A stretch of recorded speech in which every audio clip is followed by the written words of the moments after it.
Night after night we slept in our garden shelter. We endured regular bombs and incendiaries and ack-ack guns outside our house. And then, just when we thought it was all over, we were introduced to doodlebugs and V2 rockets. The pealing of church bells on the 7th of May 1945 heralded victory in Europe.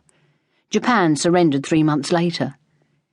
In England we had little to show for it.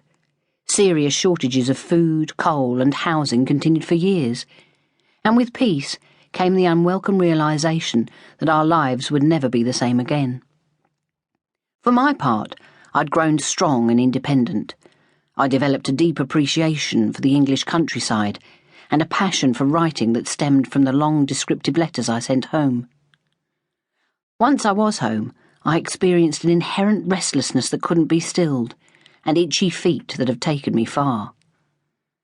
This is the story of one child's war, my war as I remember it. Note: some names have been changed. Part 1. Evacuation. Chapter 1. No peace in our time. Just as all of us know where we were on 9/11 and when John F. Kennedy was assassinated, so everyone who was in Britain on the 3rd of September 1939 can remember exactly what they were doing on that fateful day when the Second World War was declared. We were a family of 9, 7 girls and our parents, Ede and Jack Hobbs, living on England's southeast coast. Located on the Thames estuary, bordered with thick black Essex mud, Leigh-on-Sea was a tiny fishing village when my mother moved there with her 2 young daughters during the First World War. Soon the village was to expand up the hill and inland, where post-war council housing estates grew on former orchards and dairy farms to provide rental homes for working-class tenants.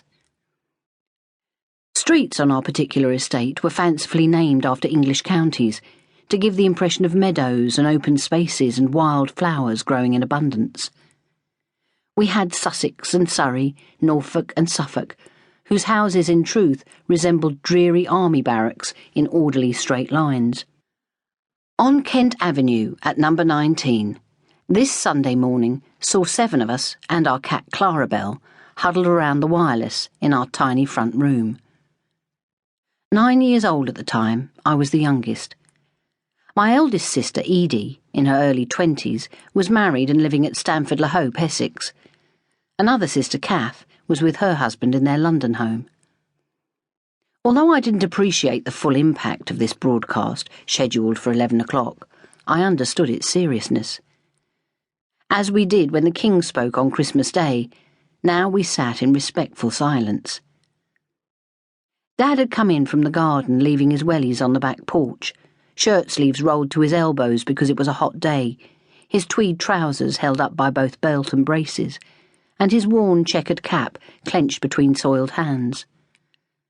Mum, short and comfortably plump, her face flushed from the heat of the kitchen where she'd already started on our roast beef lunch, sat with hands crossed above her lap.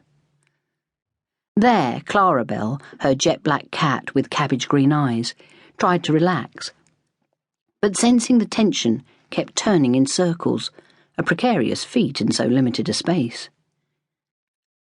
Prime Minister Neville Chamberlain began his momentous speech, his voice tinny as it percolated through our cheap wireless.